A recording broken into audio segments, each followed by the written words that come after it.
Mrs. Gibson, please come quickly. I rushed over when I heard the teacher's words, only to find my son lying on the ground unconscious. He had fallen off the playground equipment after colliding with a friend. Despite my anxiety and calls for help, my husband, who was at work, wouldn't come to our son's side. It's just too much, even if he's at work. His own son was being rushed to the emergency room. And then I realized the horrendous reason why he wouldn't rush over to his son. I'm Erica Gibson. I live with my husband Jason and our elementary school-aged son Sean.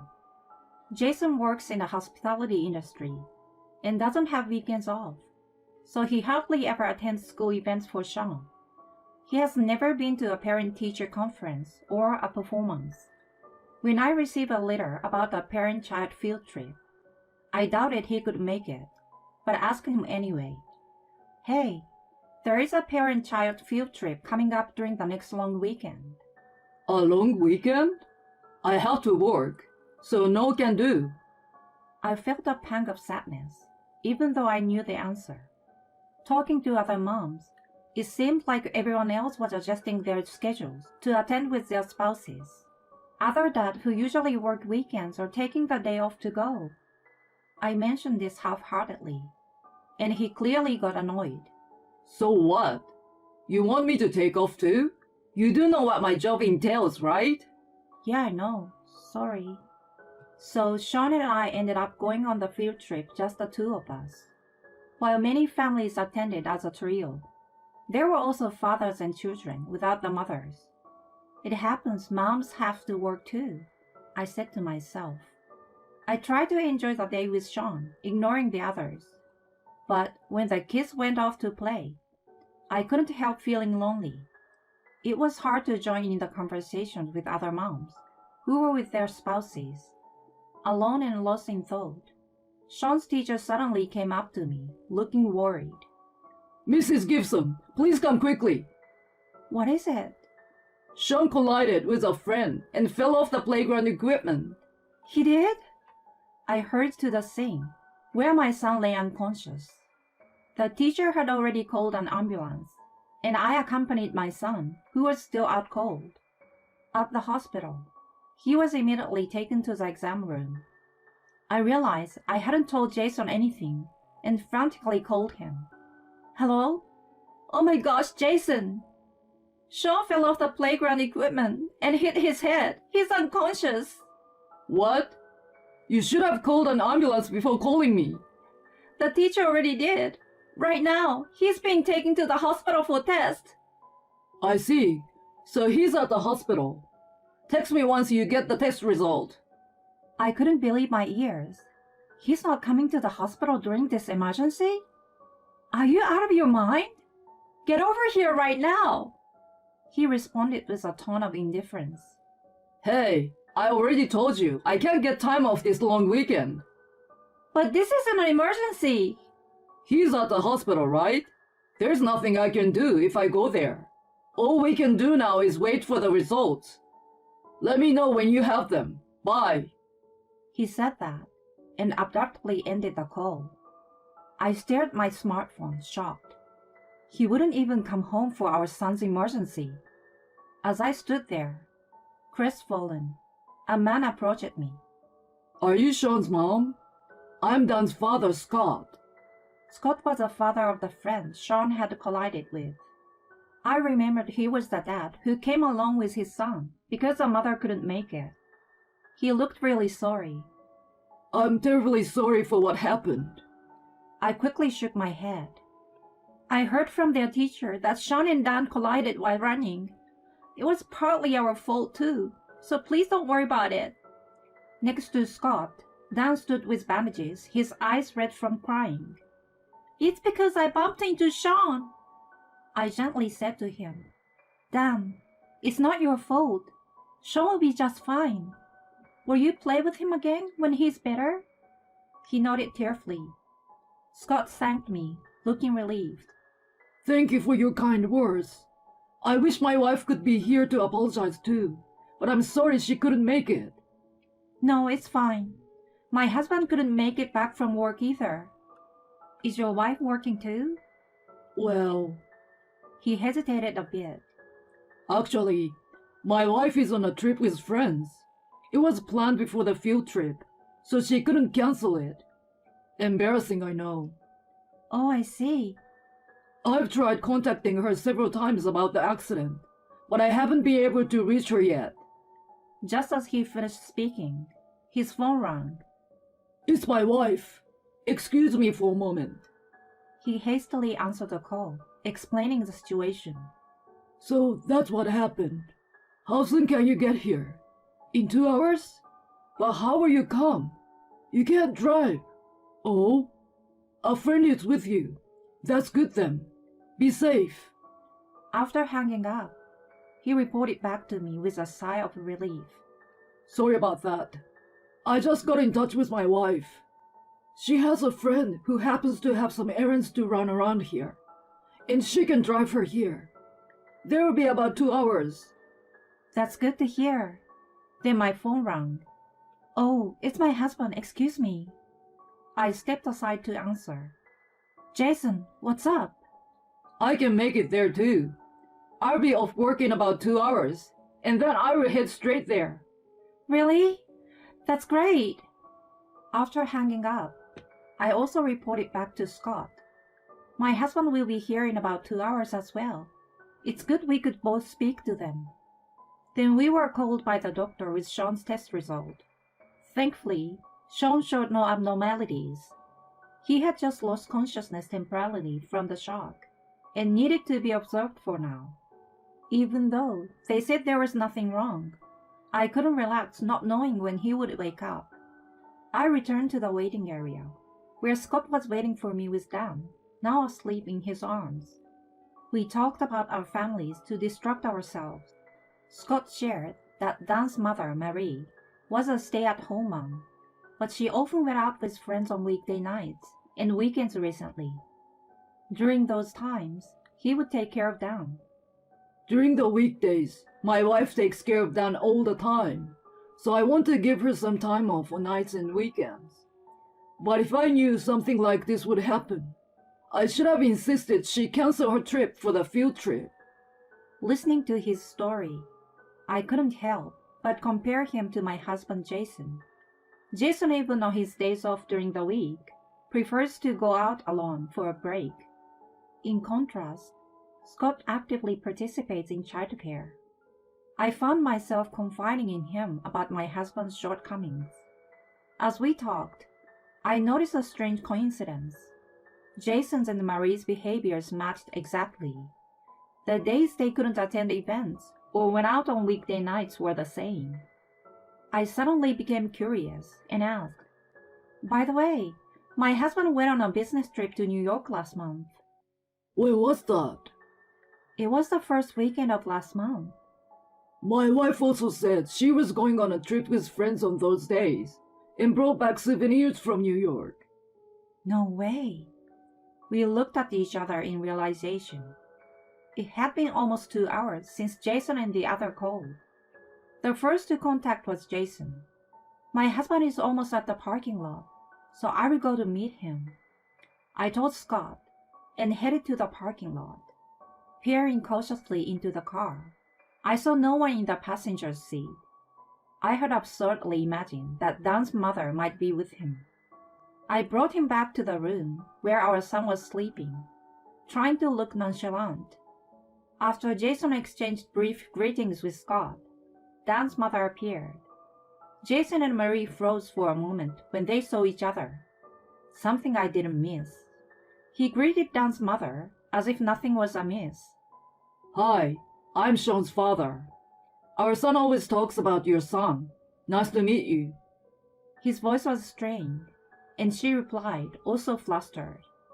"Oh, nice to meet you. I'm Dan's mother, Marie." I decided to stir the pot a bit. "Oh, Marie, is this your first time meeting my husband?" She answered, clearly panicking.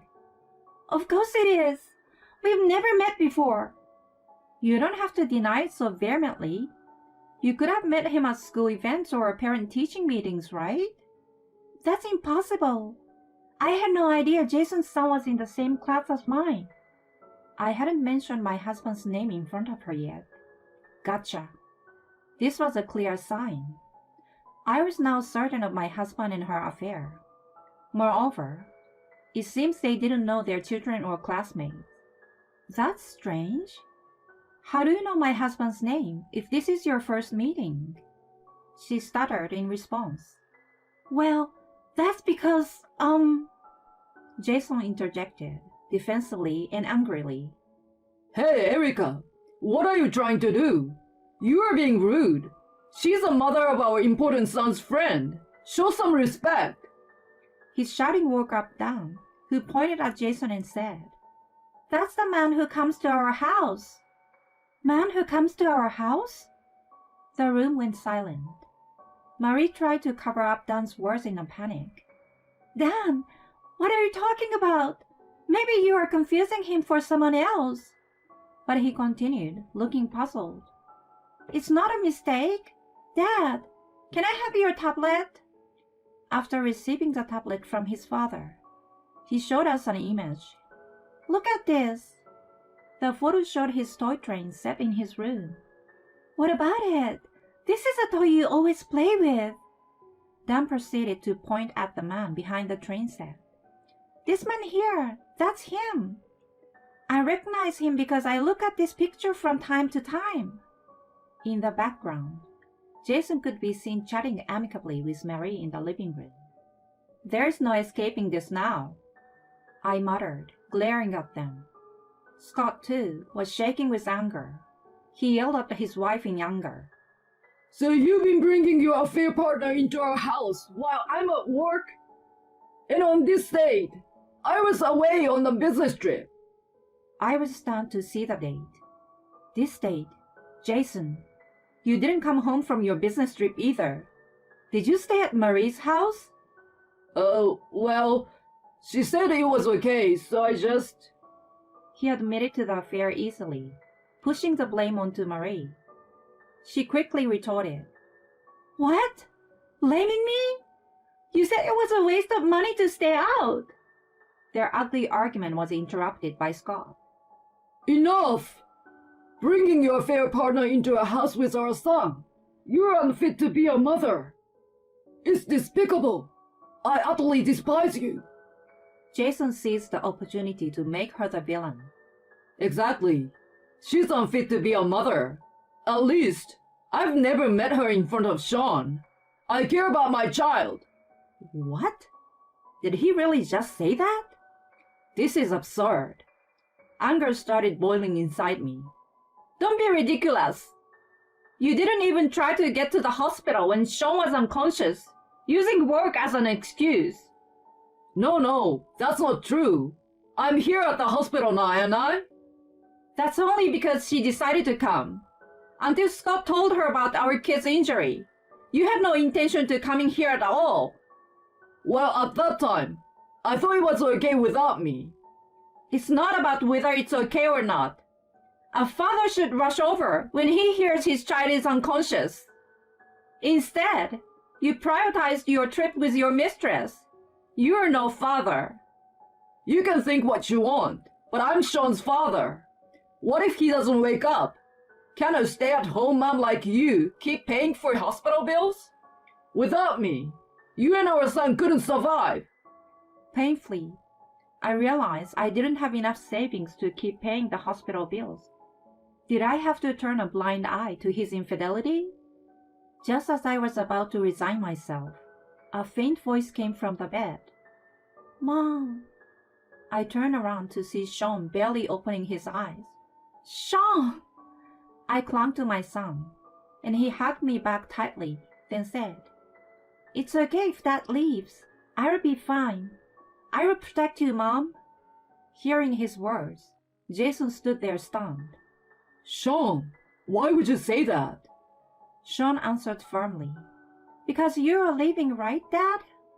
I heard you on the phone the other night after Mom fell asleep. On the phone? Yeah, I heard you talking when I got up to use the bathroom. You said, I feel nothing for Erica. If it weren't for the kid, I'd have left to be with you already. Uh, Jason's face turned pale. So, Dad, I will make your wish come true. I don't have to be your son. I don't need a dad anymore. Jason was shocked by our son's words. Contrarily, his words finally made me resolve. I've made up my mind. I want a divorce. After I told this to my husband, Scott handed me his business card. I will help you with your decision, Erica. The card he gave me showed he was the head of a law firm. There must be plenty of evidence besides this toy train photo. I will take care of filing for alimony and child support. I plan to do the same with my wife, so it's killing two birds with one stone. Marie panicked at his words. Wait! I haven't agreed to a divorce yet! I won't divorce you! Scott then coldly said to her, You are joking, right?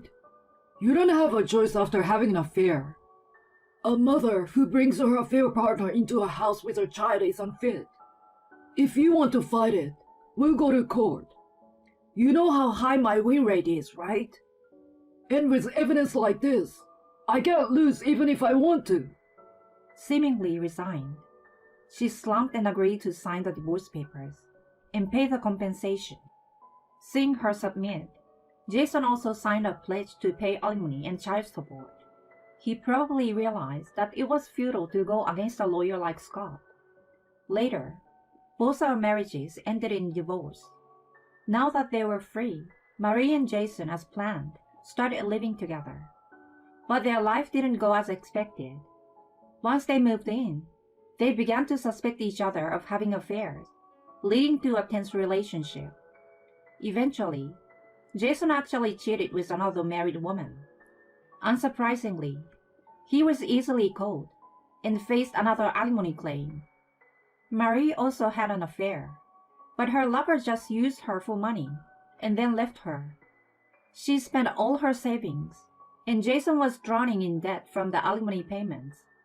They blame each other, yet they can't separate and continue to live together miserably. It's clear their financial situation will soon become untenable, but I have no sympathy for them. They brought it upon themselves. Meanwhile, thanks to Scott's help, I received more than enough in alimony and child support. And now Sean and I are living a peaceful life. Sean has returned to his normal life without any issues and continues to play happily with Dan. Scott has become a good confidant, more than just a mom friend. Someone I can talk to about anything. My wish now is to continue this happy life with my son, just the two of us.